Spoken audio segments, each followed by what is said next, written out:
আল্লাহর রাসূল সাল্লাল্লাহু আলাইহি ওয়াসাল্লাম বলে, দুনিয়ার মানুষ ওই ব্যক্তি কিয়ামতের ময়দানে আল্লাহর আরশের ছায়া তলে ছায়া পাবে, যেই যুবক তার যৌবন বয়সে আল্লাহর জন্য আল্লাহর রাস্তায় কুরবানি করেছে। আল্লাহর রাস্তায় কিভাবে কুরবানি করেছে? শহীদ হয়েছে না, বরং যে যুবক যৌবন বয়সটাতে আল্লাহর ইবাদত করেছে, আল্লাহর ফরমান মেনেছে। রাসূল করিম সাল্লাল্লাহু আলাইহি ওয়াসাল্লাম বলে, যেই যুবক যৌবন বয়সে আল্লাহর বিধান মেনে চলে, আল্লাহর বিধান অনুযায়ী চলে, কিয়ামতের ময়দানে ওই ব্যক্তিকে আল্লাহ পাক রব্বুল আলামিন আরশের তলে ছায়া প্রদান করবে। যুবক, আমাদের বর্তমান হালত পুরাটাই ভিন্ন, আমাদের বর্তমান সিস্টেম পুরাটাই আলাদা। যৌবন বয়সে আমরা আরো চিন্তা করি, আমার এখনো মরার বয়স হয় নাই, আর কয়টা দিন যাক, তারপরে আমরা আল্লাহর জন্য জীবন কুরবানি করবো, আল্লাহর জন্য নামাজ আদায় করবো, আল্লাহর রাহে আমরা জীবন দিব, এই নিয়ত করি। তো মুহতারাম হাজিরিন, 2 নাম্বার ওয়াশাবুন নাশা আবি ইবাদাতিল্লাহ। 2 নাম্বার, ওই যুবক আল্লাহর আরশের নিচে ছায়া পাবে যেই যুবক তার যৌবন বয়সটা আল্লাহর জন্য কুরবানি করছে, আল্লাহর রাস্তায় দিয়ে দিছে। 3 নাম্বার, ওই যুবক, ওই বান্দা, আল্লাহ রাসূল সাল্লাল্লাহু আলাইহি ওয়াসাল্লাম বলেন, ওই বান্দা কিয়ামতের ময়দানে আরশের নিচে ছায়া পাবে যেই বান্দা তার নিজের দেহটাকে, নিজের কলবটাকে মসজিদের সাথে মিশায়া রাখছে। কিসের সাথে মিশায়া রাখছে? মসজিদের সাথে। এর বর্ণনা করতে যায় মুহাদ্দিসিনে কেরাম বর্ণনা করেন, ওই বান্দা কিয়ামতের ময়দানে আরশের নিচে ছায়া পাবে যেই বান্দা ফজর পড়লো, তো ফজর পড়ে চিন্তা করে আবার জোহর আসবে, জোহরে আমি মসজিদে যাব, জোহর পড়ে চিন্তা করে আসর হবে, আসরে আমি মসজিদে যাব, এই চিন্তা যে বান্দা করে আসরের পরে মাগরিবে যাব, মাগরিবের পরে এশায় যাব, এই চিন্তা যে বান্দা করে, কিয়ামতের ময়দানে আল্লাহ পাক রব্বুল আলামিন ওই বান্দাকে আরশের ছায়া তলে ছায়া প্রদান করবে। মুহতারাম হাজিরিন, আরেকটা বর্ণনা মুহাদ্দিসিনে কেরাম করেন, যে বান্দা নামাজ তো পড়ে, নামাজ তো এটা আমাদের উপরে ফরজ বিধান, আরেকটা বিষয় হলো মসজিদের সাথে লেগে থাকে, মসজিদের কাজ করে, মসজিদের সাথে মহাব্বত থাকে। মসজিদের সাথে মহাব্বত কিভাবে থাকে? মসজিদের কাজগুলা নিজের মনে করা, আল্লাহর ঘরের কাজগুলা নিজের মনে করা যদি কোনো বান্দা করে, আল্লাহ পাক ওই বান্দাকেও কিয়ামতের ময়দানে আরশের নিচে ছায়া প্রদান করবে। কিতাবের ভিতরে পাওয়া যায়, যদি কোনো বান্দা, বুখারীর হাদিস, যদি কোনো বান্দা নিয়মিত মসজিদে যায়, কোন রাস্তা দিয়ে নিয়মিত মসজিদে যায়, আল্লাহর রাসূল বলেন, দুনিয়ার মানুষ তোমরা যদি দেখো কোন বান্দা নিয়মিত কোন রাস্তা দিয়ে মসজিদে যায়, আর যদি তুমি প্রতিদিন দেখো একটা মানুষ প্রতিদিন মসজিদে যায়, একটা মানুষ আজান হওয়ার পরেই মসজিদে যায়, আমরা দেখলেই বোঝা যায় যে না, এই মানুষটা মসজিদে যাচ্ছে। এমন হয় কি হয় না? আজান হয়েছে, মাগরিবের সময় আজান হয়েছে, দেখবেন মাগরিবের সময় স্বল্প হওয়ার কারণে আজান হওয়ার সাথে সাথে মুড়ে যারা বসে থাকে, চা আড্ডায় যারা বসে থাকে, দেখবেন আজান হয়েছে তো মসজিদে রওনা হয়ে গেছে, ঠিক না? তাদেরকে দেখলেই বোঝা যায় যে তারা মসজিদে যাচ্ছে।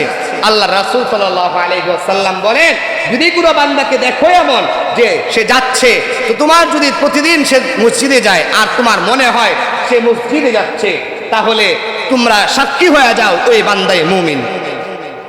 ঘুরে বলেন না সুবহানাল্লাহ। আল্লাহ রাসূল বলেন, তোমরা সাক্ষী হয়ে যাও এই বান্দা ঈমানদার। আর ঈমানদারের জন্য আল্লাহ পাক রব্বুল আলামিন বলেন, কদ আফলাহাল মুমিনুন, আমি আল্লাহ মুমিনদেরকে সফলতা দিলাম। সফলতা কোন সফলতা? ইন্নাল্লাযীনা আমানু ওয়া আমিলুস সলিহাত কানাত লাহুম জান্নাতুল ফিরদাউসি নুজুলা। ওই বান্দার সফলতা হলো কিয়ামতের ময়দানে আমি আল্লাহ তাকে জান্নাতে প্রবেশ করায় দিব। যদি কোনো বান্দা মসজিদের সাথে সম্পর্ক রাখে, মসজিদের কাজকে নিজের কাজ মনে করে আল্লাহ পাক রব্বুল আলামিন আরশের নিচে ছায়া প্রদান করবে। মুসলমান বন্ধু আমার, গভীর মনোযোগ দিয়ে শোনা চাই, যারা মসজিদে আযান দেয় তাদের ফজিলত কেমন, যারা মসজিদে নিয়মিত আযান দেয় বা আযান দেওয়ার জন্য মেহনত করে, আল্লাহর রাসূল সাল্লাল্লাহু আলাইহি ওয়াসাল্লাম বলেন, কিয়ামতের ময়দানে, হাসরের ময়দানে যেই বান্দা নিয়মিত আযান দেয়, আল্লাহ পাক রব্বুল আলামিন তার ঘাড়টা উঁচু করে দিবে, এমন ভাবে উঁচু করে দিবে যে দুনিয়ার সব মানুষ তার দিকে তাকায় থাকবে, আর তার দিকে তাকাইলেই বোঝা যাবে যে সে আযান দেনেওয়ালা মুয়াজ্জিন। আমি আল্লাহ তাদেরকে চিনব কিভাবে? তারা হাসরের ময়দানে আমি আল্লাহ পাক রব্বুল আলামিন তাদের ঘাড়টা, গলাটা লম্বা করে দিব, এবং কি তাদেরকে দেখলেই বোঝা যাবে তারা আযান দেনেওয়ালা মুয়াজ্জিন। আর যারা আযান দেয় তাদের ফজিলত কেমন, দুনিয়ার ফজিলত কেমন? যদি কোনো বান্দা আযান দেয়, আযান দেওয়ার সাথে সাথে আল্লাহ পাক রব্বুল আলামিন তার গুনাহগুলা, সগীরা গুনাহগুলা ঝেড়া ঝেড়া পড়তে থাকে। তো আমরা 3 নাম্বার আমরা মসজিদের সাথে সম্পর্ক রাখবো। নামাজ তো পড়বই, পাশাপাশি আমরা মসজিদের সাথে সম্পর্ক রাখবো ইনশাল্লাহ। 4 নাম্বার, আল্লাহ রাসূল সাল্লাল্লাহু আলাইহি ওয়াসাল্লাম বলেন 4 নাম্বার ওই ব্যক্তি যেই ব্যক্তি একজন আরেকজনের সাথে সম্পর্ক করে একমাত্র আল্লাহর জন্য। আল্লাহ রাসূল সাল্লাল্লাহু আলাইহি ওয়াসাল্লাম বলে, আবারও বলছি, কিয়ামতে ছায়া পাবে কারা? 1 নাম্বার ন্যায়পরায়ণকারী শাসক। 2 নাম্বার ওই যুবক যেই যুবক তার যৌবনটাকে আল্লাহর জন্য কুরবান করছে। 3 নাম্বার যে মসজিদের সাথে সম্পর্ক রাখে, আল্লাহর ঘরের সাথে সম্পর্ক রাখে। 4 নাম্বার ওই বান্দা যেই বান্দা একজন আরেকজনের সাথে সম্পর্ক করে, মোহাব্বত করে, ভালোবাসা করে শুধুমাত্র আল্লাহর জন্য। কার জন্য? আল্লাহর জন্য ভালোবাসা সম্পর্ক করে, মোহাব্বত করে, বন্ধুত্ব করে এবং কি আল্লাহর জন্য তা বিচ্ছিন্ন করে। তার মানে বোঝা যায় যে ভালো মানুষের সাথে আল্লাহর জন্য সম্পর্ক করা, আর যারা আল্লাহর নাফরমান তাদের সাথে আল্লাহর জন্য সম্পর্ক বিচ্ছিন্ন করা। আল্লাহ পাক রব্বুল আলামিন বলেন, রাসূলের মাধ্যমে জানায় দেয় দুনিয়ার মানুষেরা, যে বান্দা আল্লাহর জন্য কাহারো সাথে সম্পর্ক করে আর আল্লাহর জন্য কাহারো সাথে সম্পর্ক বিচ্ছিন্ন করে, আমার আল্লাহ পাক রব্বুল আলামিন কিয়ামতের ময়দানে তাকে আরশের ছায়ার নিচে ছায়া প্রদান করবে।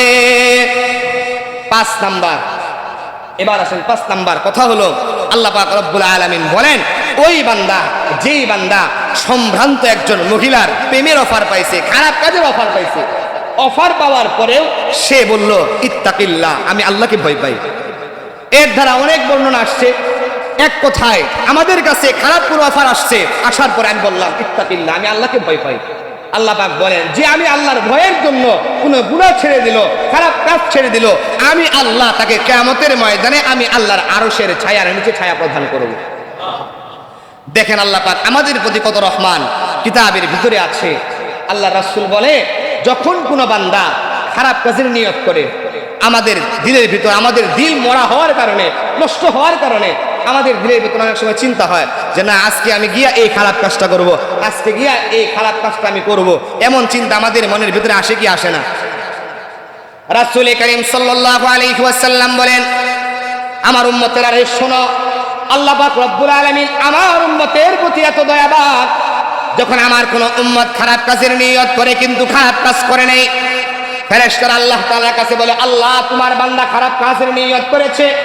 আল্লাহ পাক রব্বুল আলামিন বলে, আমার বান্দা এখনো খারাপ কাজ করে নাই, খারাপ কাজ না করা পর্যন্ত আমার বান্দার আমলনামার ভিতরে গুনাহ লিখবা না। পড়েন সুবহানাল্লাহ। আমার বান্দার আমলনামার ভিতরে খারাপ কাজের গুনাহ লিখবা না। দেখেন তোর ওই বান্দা যেই বান্দা নিয়ত করলো, নিয়ত করার পরে যদি এই বান্দা খারাপ কাজটা ছেড়ে দেয় আল্লাহর ভয়ে, খারাপ কাজটা ছেড়ে দেয় কার ভয়ে? খারাপ কাজটা যদি আল্লাহ তাআলার ভয়ে ছেড়ে দেয়, ছেড়ে দেওয়ার কারণে আল্লাহ পাক রব্বুল আলামিন বলে, এরে ফেরেশতা, এই বান্দাটা আমার বান্দা আমার ভয়ে খারাপ কাজ ছেড়ে দেয়, আমার বান্দা আমার ভয়ের কারণে খারাপ কাজ ছেড়ে দিল, আমার বান্দার আমলনামার ভিতরে সব লিপিবদ্ধ করিয়া দাও। আল্লাহ আমাদের উপরে এত রহম, এত দয়াশীল।